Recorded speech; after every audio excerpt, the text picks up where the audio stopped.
this is Wenzes. Welcome back to my channel where we talk about personal development for INFJs and how to create an epic life on your terms. Today we're talking about the 5 beginner mistakes on your INFJ epic life journey that you're probably still making. And let's unpack this title for a moment, because this isn't supposed to trigger you. This isn't supposed to hit you and say, oh, you're such a beginner, you're making all of these mistakes, I know so much better. No, let's look at it from the best case scenario, which is you're probably still making these mistakes, and because you're making them, you're not making the progress that you are hoping for. This isn't something, again, that is something to be ashamed of. I've made each one of those mistakes not once, but for years on end, and you could look at them and say, oh, they're sort of cringe-worthy. No, they're not. They're exactly what happens if you're an INFJ and you have not learned that. I've learned from those mistakes because I've done them a million times, but you might not have to. If you recognize yourself in one of those mistakes that we're going to talk about today, you can actually say, oh, because I'm still making this mistake, I'm staying at the starting point when everything else should be working much faster. Now, if I just stop making this 1, 2, or maybe 5 things, I can finally take charge of my INFJ epic life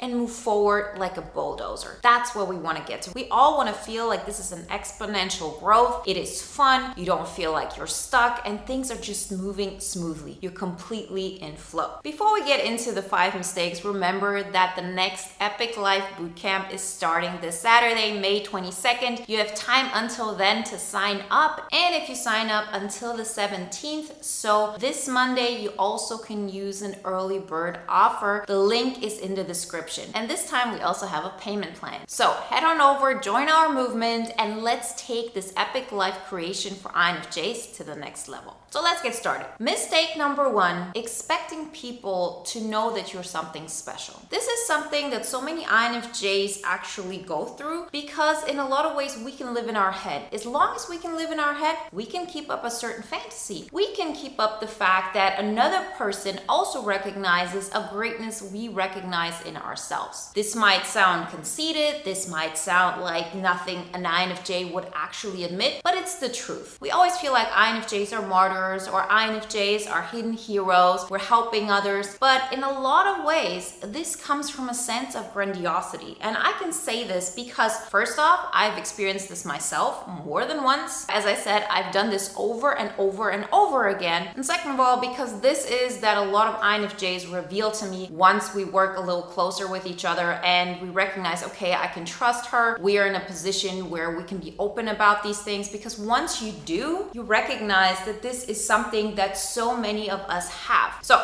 let's back it up here. What am I talking about? I'm talking about you thinking, okay, I had this connection with that person, and in my mind, I have already created this great connection because we had it this moment, and you're so aware that the other person feels the same way. That is one way of grandiosity. I remember when I was in my early 20s, I wrote a celebrity thinking like, okay, they're going to see my message and then they're going to find out and realize that I'm somebody special, that with me they have a connection, that I will stand out. You know, I don't even think I had a great picture on this thing. So this was just what my mind was believing at that moment, that I will do this, and then magically that person that gets thousands of messages every single day will see mine and will recognize that that is somebody special. A similar example would be that you say, okay, I'm just going to apply to this job and I'm not going to do it thoroughly. I'm just going to show up because I'm there and they're going to recognize what I'm all about. Again, we INFJ do this because in our mind, it's so difficult distinguishing between reality and our vision. Because for us, it seems like it's real. We have a connection with a person, so the person of course has a connection with us. We show up at the job and know that we have this power that we bring with us, and we automatically assume they are going to see that just by us showing up. But it just doesn't work this way. And you can do this forever and ever and ever, but at some point you will recognize, well, this isn't doing anything for anybody. Because, and here's the main point, people see you the way they want to see you. If somebody thinks you're special or not has absolutely nothing to do with you. It has only something to do with how that person sees the world. If you show up at a company and you present yourself and that person is looking for something completely different, you will not even be a blip on their radar. They will forget about you just like that. If you believe you have a connection with a person, and most of the time we barely even know that person really, we just picked up some kind of vibe that we gathered through a couple of conversations, and we think we know that person so deeply because the way our mind works, we have created this pattern, and all of this is like making sense so much in our head.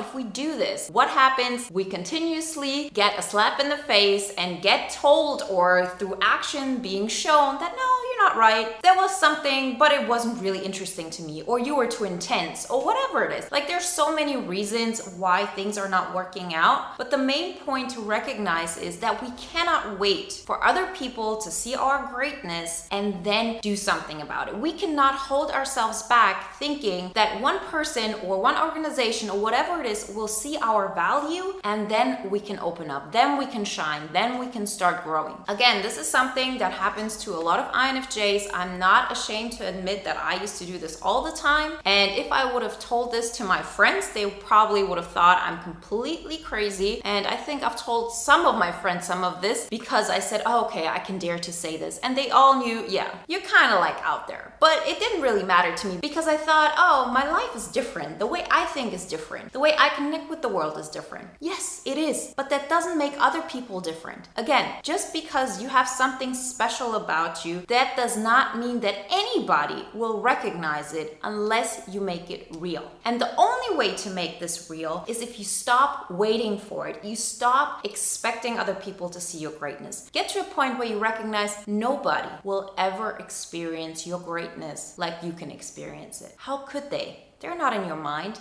They haven't experienced what you have experienced. They haven't gone through what you've gone through. They haven't seen what kind of strength it took to become the person that you are today. That is what we have to hold on to. And once we accept this, we can finally let go of this game of trying to prove ourselves, trying to make some kind of statement that will make it clear that we're something special. No. Know that you're somebody special because you're you and you're unique and there's nobody like you. And then take that with you. It's not necessary for anybody but you to see that. And trust me, you can still feel completely loved, completely respected, live the life you want, create that INFJ epic life. It just starts in a different way than you would have imagined. Once you've done this, we get to mistake number 2. So the first one was about accepting that nobody's going to see your greatness the way you see it and not waiting for it. The second mistake is that we don't want to accept reality. And for us INFJs, this is a rather difficult concept because again, we live in our mind, and in our mind, not only can life be better than what it is outside, but if we look into personal development, if we look into personal growth, into success stories, motivation, everything that is said to us is don't look at reality, create what you want, hold on to that, and then reality will adapt. That is completely true if you're another type but an INFJ. Why am I saying this? Well, let me correct this. Probably if you're an INTJ as well. The point is that any other type has more connection to reality than we do. So they have on a certain level accepted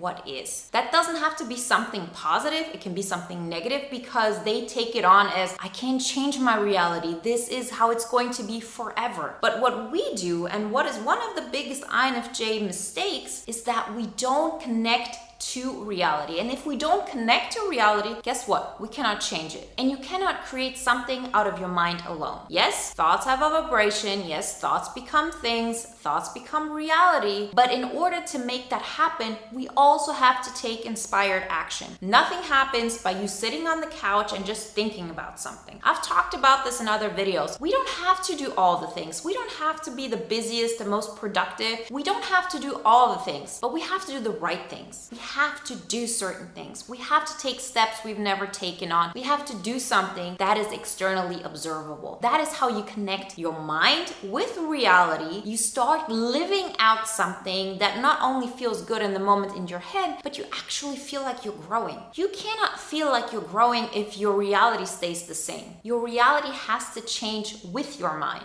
Yes, you can make some quantum leaps in your mind, but at some point you get stuck if your reality doesn't follow. Because in order to be able to continuously grow, we have to take in new information from our environment. And if we don't change our environment, guess what? We don't have new information, we don't have new feedback that will help us to move to the next level. Similarly, how with the first example, this whole thing with like me writing a celebrity, now looking back at it, you might say, how delusional do you have to be? But the point is, because I've done things like this, because I've been in situations where I thought, oh, we had such a connection, that person and me, or that company is going to see my value. Because I put myself in these situations and I got the feedback, no, there's something wrong with your thought process because this isn't working. This didn't work once, this doesn't work the second time. Yes, there are certain things that we as INFJs have managed that maybe others didn't, where we are so aware of, okay, we do have a sixth sense, we do know how things are working out. But, to some level, we also have to find our limits. And we do that by taking action in the real world, getting feedback from that environment, and finding out what doesn't work. We have to fail, and we have to fail fast. So we have new information that shows us, okay, maybe I shouldn't write some celebrity who's never met me, who has nothing to do with me, who has no idea about me. They're not going to get some kind of sixth sense about what a great person I am because I've done this before and I know it's not working. But if I wouldn't have done that kind of action, I might have not known it. And that doesn't mean that you have to make all of those mistakes over and over again. Hopefully, by us talking about it, you can also avoid a lot of things,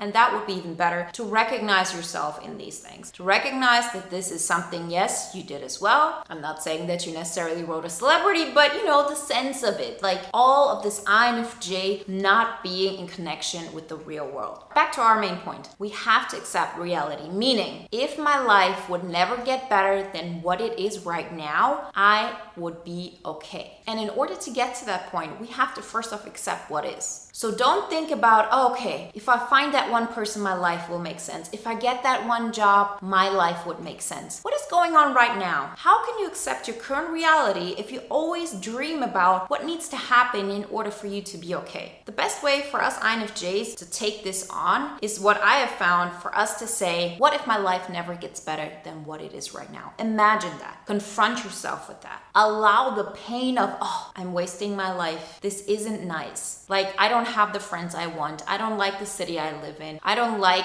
how dark my apartment is. Like, whatever it is, like, become aware of it because we need to accept that pain because that grounds us. And once we are grounded, we can pick ourselves up. That's when the epic life for an INFJ actually starts because we start building ourselves up with everything that we got to offer as an INFJ. But we have a connection to reality. So we can continuously get into new situations that will make us grow, that will make us expand. Then we get new information into our system and then we know what the next step to take is. Mistake number 3, comparing yourself to overnight successes. We all know overnight successes don't really exist, but very often because we compare ourselves with people who have been able to create immense growth in like a short period of time, we feel like, okay, because I'm not able to make that happen, why even try? Become aware of the fact that whatever kind of scene that you're looking at, let's say YouTube, I think 10% of the biggest YouTubers make up 90% of the views. Just think about it. So the rest of the people, so 90% of people doing YouTube have to fight over the 10%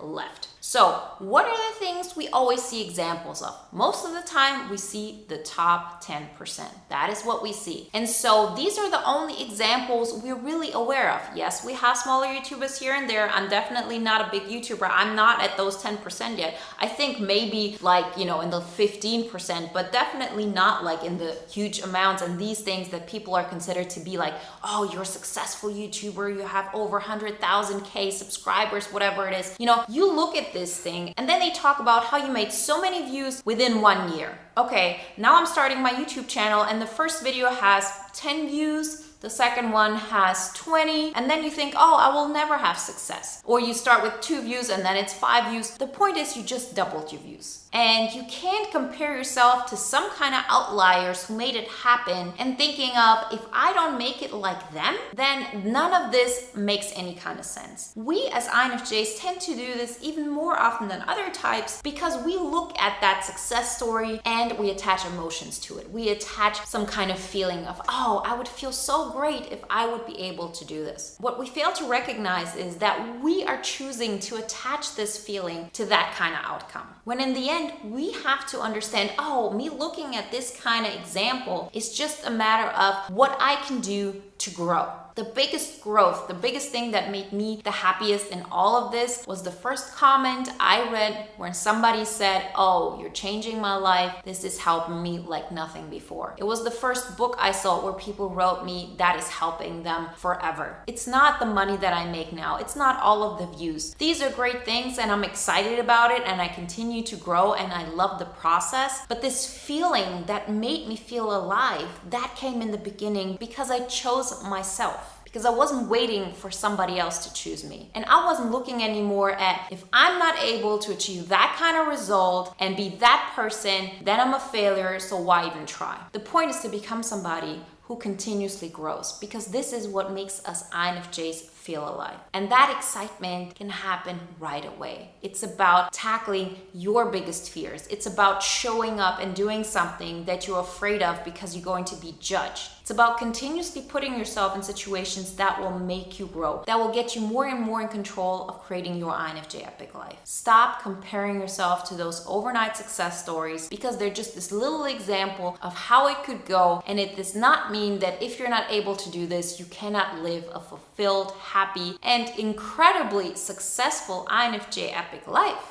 Beginner mistake number 4 is very similar to this, because here it's about looking at your next step and seeing that this isn't going to be your grand vision. If I have a grand vision about how I see myself, the way I will be respected, the way people will understand me, the kind of impact I can make in the world, the first step that I'm taking, and probably the 100th step, isn't going to be that vision. The point is to recognize this early on and to see it as a given. What we want is that the next step is a little bit closer to our grand vision than where we're at right now. That's what it's all about. But most of us feel like, okay, going and doing that job isn't going to do anything for me because I know I'm not going to be happy doing that job in the long term. So what do? We stay in the same job, knowing that the current job is a dead end. How long have you been at this job? How often have you told yourself over and over again, well, this isn't the right thing. I'm not happy here. But then you see, okay, what kind of possibilities I would have? Yeah, I could do that job. That would pay a little bit more, but it would be still in the same industry. It still wouldn't be what my grand vision is. It still isn't what I'm put on this earth for.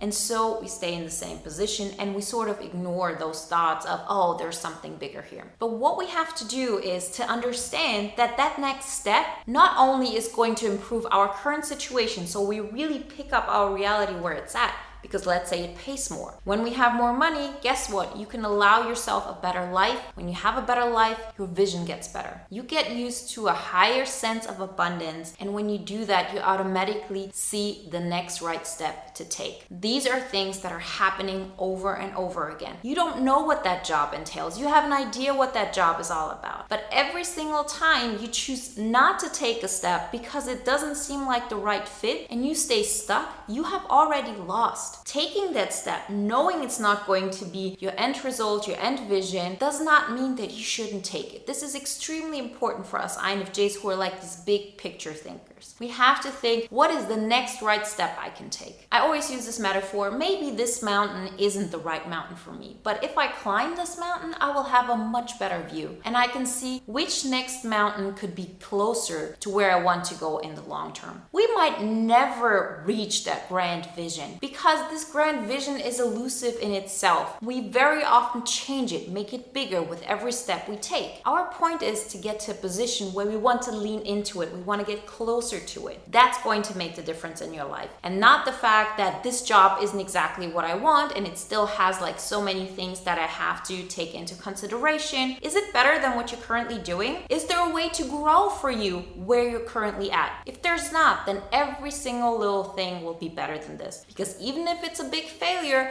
you know, okay, that's not the right way to go. I can go to the next thing. But as long as you stay at your current position, and I'm not just talking about your job, you might have a great opportunity to grow in your job or in your field. I'm talking about always dating the same kind of person, not wanting to look at your vocation, not wanting to take charge of your wealth management because you don't want to be somebody who cares about money. You're all about creating an amazing life. You're an INFJ. You live for the holistic life. Take on something new. Try it out. Try to see what this does to you. None of this is going to break you. You're going to grow with the new circumstances. You'll have more information and you can make better choices. And last but not least, mistake number 5, not killing parts of you. When we want to grow and we want to grow into the next bigger version of ourselves, we have to kill a version of what we currently are. What is it? Maybe it's the fact that you always want this one person to understand who you are. Give that up. Maybe it's you recognizing that,